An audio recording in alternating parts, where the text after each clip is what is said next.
Okay, this is exciting. So I told you that we can't be emotional, but we're both going to be a little excited when we get there, and at the front door even we can tell that it's it. Or maybe it's not exactly what we wanted, but we're going to make an offer on it. Whatever the case is, we're ready to write, we're ready to make an offer. So there's going to be several terms to our offer, and when we're going to write an offer, we're going to write a full contract, and we're going to write the buyer's side of the contract, and we're going to hope that the seller reads it all and says, yes, I'll just sign that. So one of the things that we're going to do is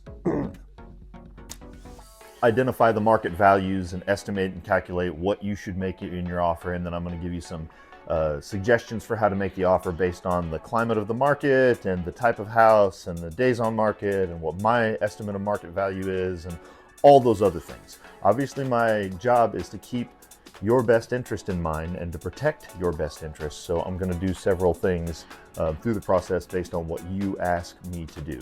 So the terms of the contract are not just the price. Obviously, there's several other terms of the contract, and there are several things that we can do to make the terms of our offer as agreeable as possible to the seller without injuring us whatsoever. And that's part of my job, and the rest of it is to protect you through the process. So things like picking out the right closing company that makes sense for everybody and also keeps the seller happy, going through timelines to make sure that timelines make sense for the seller and that they're fitting those, and then some select limitations that you can do through the contract to help put your best foot forward with the client. Things like how the earnest money works and how much you're putting down makes a big difference, and of course understanding exactly what that is and why you'd even put earnest money down is another conversation that you definitely want to have through the process. So offer process, figuring out what to offer, making the offer, and getting the property hopefully under contract.